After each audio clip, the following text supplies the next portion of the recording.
Toronto.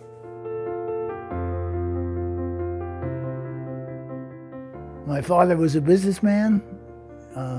I grew up in that side of things in Toronto, if you will. We lived in Toronto, but on the edge of Forest Hill, so we had quite a good mix of Jewish and Protestant kids, to put it that way. That was before the wave of immigration really hit. Italian greengrocers were definitely there as well, but it was old Toronto.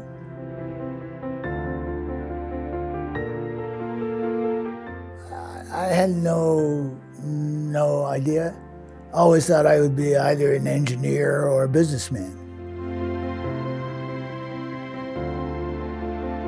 So growing up in Toronto, I was damn sure I wasn't going to go to university in Toronto and live at home. So went to Queen's, had a great undergraduate experience at Queen's.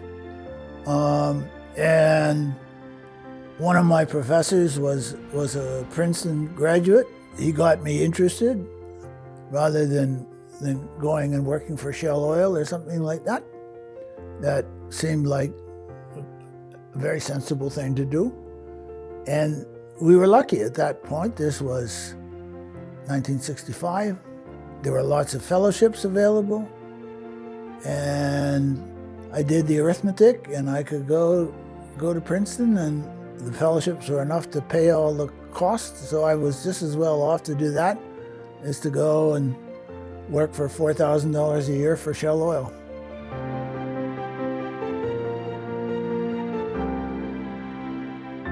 I was really interested in public policy. I was more interested in public policy than in the fine academic points of being an economist, but I was really interested in public policy. That was my professors at Queen's. That's what they were interested in. That was the time of the fight between the Conservative government and the governor of the Bank of Canada, which was a big issue. But I was very interested in the human side of it, not just the financial side. And so that was after the 61 census. And so I wrote a paper which used the 61 census data. This was in 64. And so I got very interested. I worked with Jenny Podluck was at the Dominion Bureau of Statistics at the time. So I worked for that. And then I came back after I finished my undergraduate degree. I came back and worked in what was started off as the old Department of Labor, which transitioned at that time to the Department of Employment and Immigration.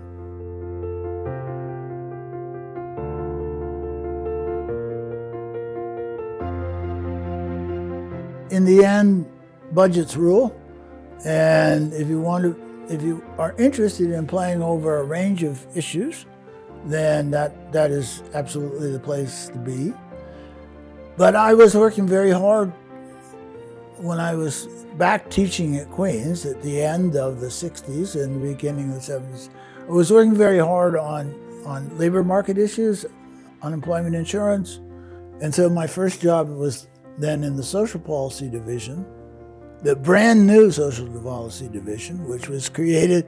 I think Simon created that division basically to make sure there was an antidote to what was going on at the Department of Health and Welfare at the time, which I think both the Minister of Finance and his deputy were worried that it was going to spend us crazy.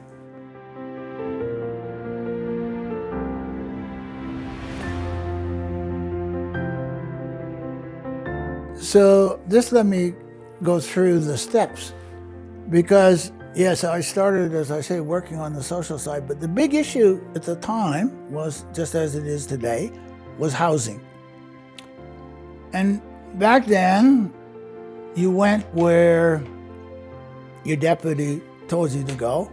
Mr. Eastman said, I think you better go over to central mortgage and housing because there's a lot of action here, and we'd really like somebody to be there as their economist that understands that from a broader perspective and not just from the housing perspective. So I went there, and those were the days of AHOP and ARP and various new programs that we had to build housing that's cheap enough for folks. It's interesting that we're doing it quite differently today, but we're up against, in a sense, the government's up against the same issue. Back then, they had created the Ministry of Urban Affairs, and so it was being approached differently. But then at Thanksgiving in 1975, Mr. Trudeau said, "Zap, you're frozen." And Simon called me and said, "You better get back downtown. We've got a bigger problem on our hands." And so I was at the Anti-Inflation Board then for 2 years. And then I left government. I went back to teaching, went to the School of International Studies at Johns Hopkins, and actually did quite a bit of work for the Congressional Budget Office during those couple of years, because those were the years where inflation was going crazy. It was the time of whip inflation now and various crazy programs of the Nixon-Ford administration at the time. And then Mr. Carter became president. So I was there for 2.5 years, I guess. And then Mr. Trudeau returned to power, and Lloyd Axworthy was Minister of Employment, became Minister of Employment and Immigration. And Lloyd and I had been at Princeton together, although we didn't really know each other that well at Princeton, but we had both been there and knew the folks and had that sort of background. Princeton was at that time quite democratic in its outlook, whereas Hopkins was decidedly Republican, and they're quite different institutions. But at any rate, so it was quite clear they had to do something, and so they asked me to come and head up a task force on labor market development, which I did. Then I was about to go back to Hopkins, but at that point, Republicans had come back to power, and I discovered that most of our friends in Washington were Democrats and were gone, were leaving. And so in the end, I didn't go back, and I stayed, and then they asked me to be ADM and at that point.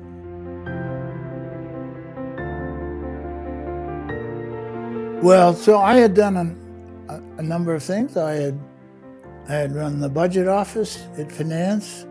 I then did the tax reform before the election. Mike Wilson was my minister. At that point, he was spending and very interested in what was going on at the IMF and the international institutions. And so he asked me if I would leave the tax side and go and work on that. I became the G7 deputy at that point in time, just before the wall came down. And so I spent 2 years working very closely with External Affairs and the Prime Minister's office as we in the West were trying to figure out how to cope with the sea change of the end, which spelt the end of the USSR. Even though Mike Wilson was Minister of Finance at that time, he still was the one who was designated to be the person who's going to play in this issue of how we actually coped with this sea change that had taken place in the USSR and in Eastern Europe. When Mike and I did a tour of the Baltics, obvious reason why we were doing that. And then in September, what would that have been, 91, to Moscow. We met with Mr. Gorbachev the very day he kicked the members of the last meeting of the Soviet, and I remember that instance very clearly, spending 2.5 hours with him as he was sitting, basically ruminating on what was going on. So that was a historic moment. And then the next day we went to the White House in Moscow and visited the new Prime Minister of Russia. And then we spent a lot of time at the G7 meetings with the Prime Minister, right? And so got to know the Prime Minister quite well in that context. And when Fred Gorbat, my predecessor, decided that he wanted to go and do things in the private sector, Mr. Mulroney simply called and said, would you take that on? Take on deputy minister, having known him in the context of dealing with the G7.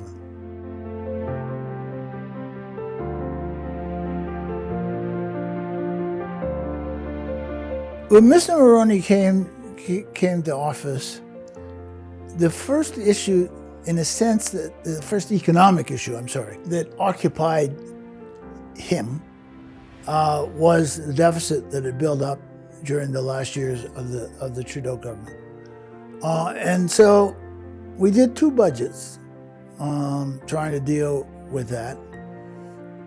But it was quite clear that if he was going to deal with that and use his political capital to deal with that he wouldn't be able to do some of the things that he really wanted to do, the structural changes in the economy.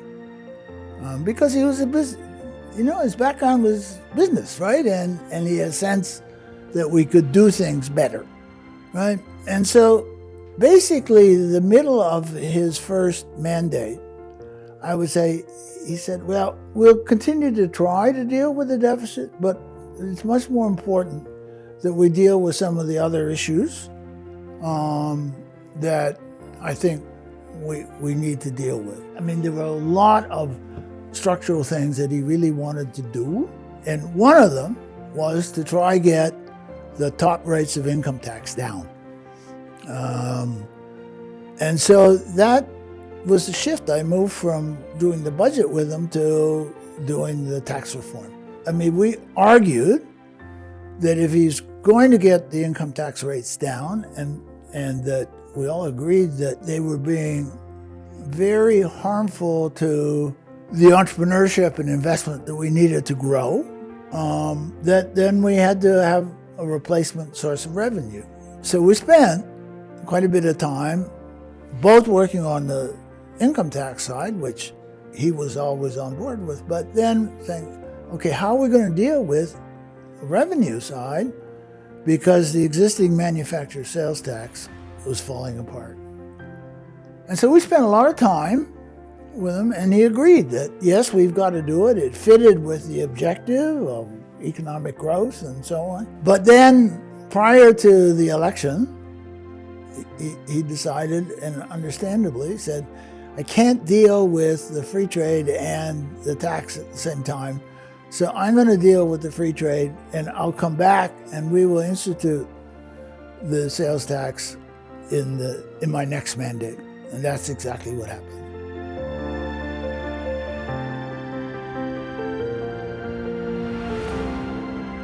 The place to start was we had a government that came to power on the basis of a red book. a fairly clearly articulated set of plans that bore no reference to the fiscal realities of the time. Mr. Martin had been instrumental in writing the Red Book, and he has to somehow come to grips with this.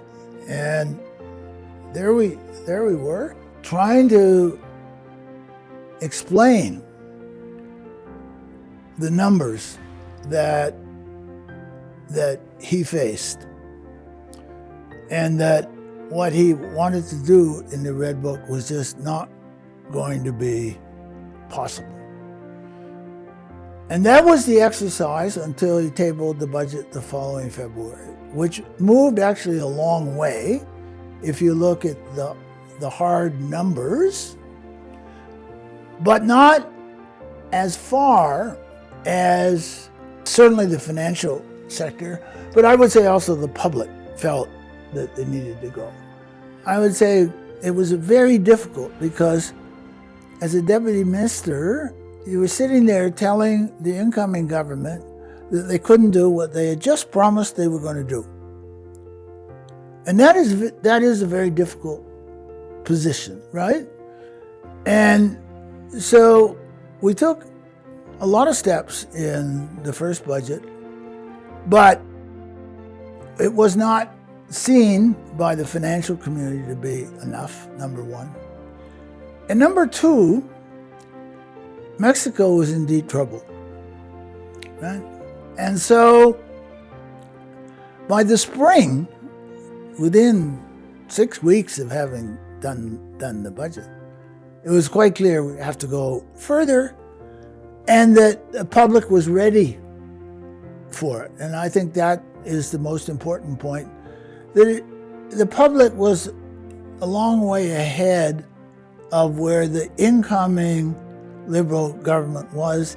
Even the business guys in that government and Mr. Chrétien understood fully that this had to be done not because they were black-hearted accountants, as the Mulroney ministers were painted as being, but because if government was going to be a force for good in society, they had to have the fiscal room to do it.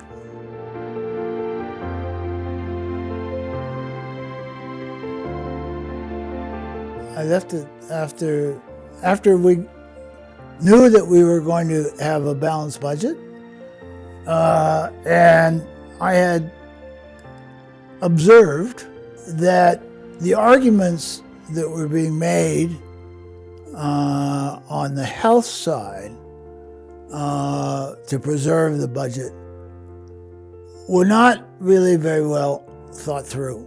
So I went to UBC and worked with folks out there. I was in the business school, but I spent a lot of time working on the health structure issues with an amazing group of people that associated with the Canadian Institute for Advanced Research. And we published the book, Why Are Some Nations Healthy and Others Not? That was the group that we worked with, which was a change in the mindset of what had to be done on the health side. So I had done that, and I was really interested in that. And it turned out that I thought I might actually go and work with a commercial bank, but that wasn't going to come through very quickly. And I wasn't sure that I wanted to stay forever as an academic in the business school. And so Mr. Chrétien called and said, why don't you come back? You've been working on this stuff. Why don't you come back and go to the Ministry of Health? In many ways, the health problems originate not at the federal level, they originate at the provincial level. And, you know, there are some things that we can do at the federal level. So we started to try get the change in health records keeping and health info way and so on, number one. And number two, we really changed the emphasis in the department to look at the population health issues, which is what I was interested in, much in the same way dealing with the issues that I dealt with much earlier at the Department of Employment and Immigration. In order for economic growth to actually benefit society, then you had to find ways to deliver programs that were socially helpful but supported economic growth at the same time.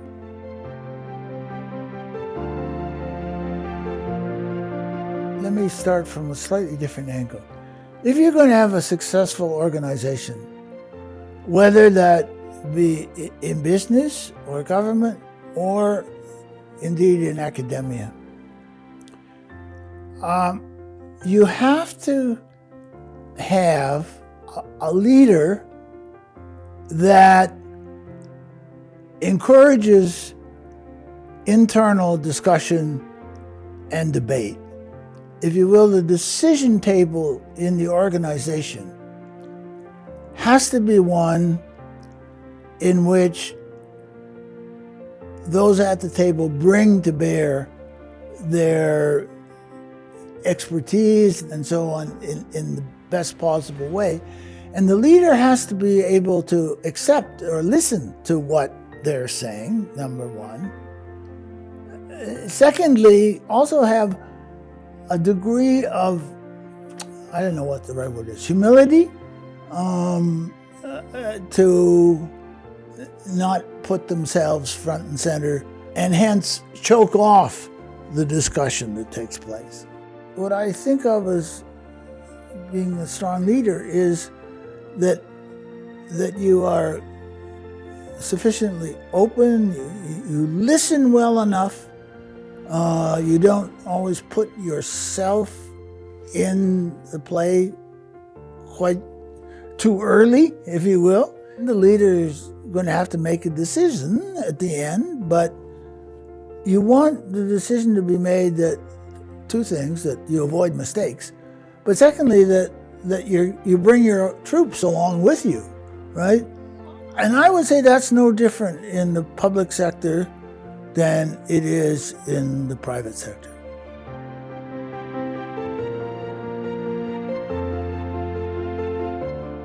Mr. Mulroney came in with quite a different approach,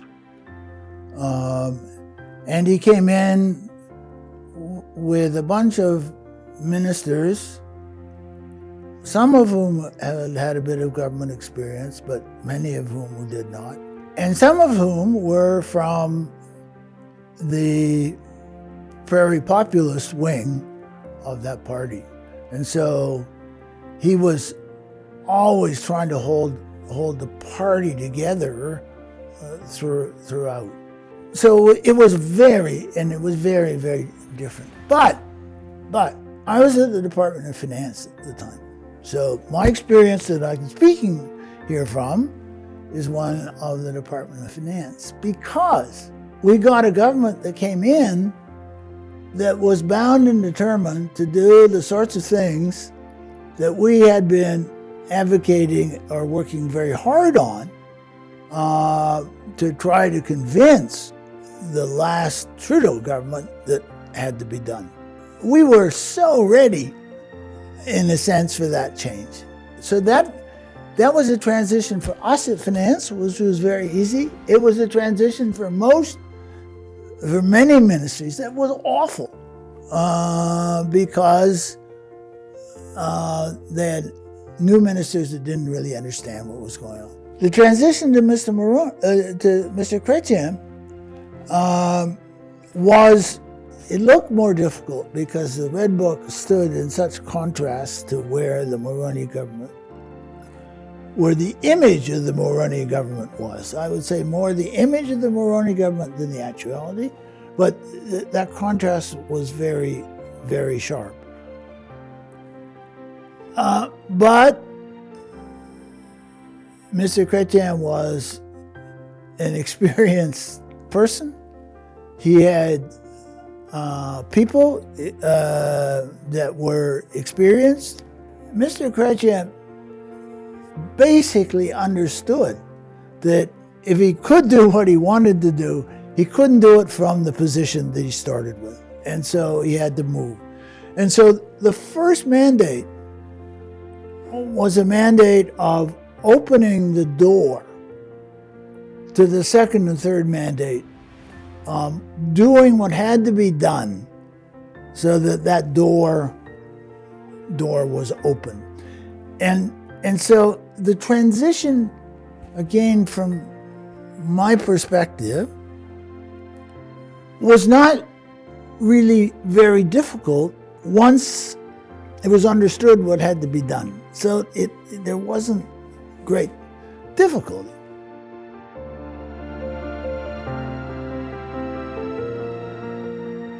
You are Dr. No, right? You also have one of the most important tools in your toolkit, namely the tax system. And as we have discovered, we can spend just as easily through the tax system as we can through the expenditure side of the budget. You have to approach each issue from a analytical standpoint as to what the impact would have financially on the government and would have on the likely impact on economic growth and hence future revenues of the government. In this part you're Dr. No around the deputy table, you are also there kind of encouraging folks to work on stuff to bring it forward in a way that will fit not just in the fiscal framework, but will fit in terms of generating economic growth going forward.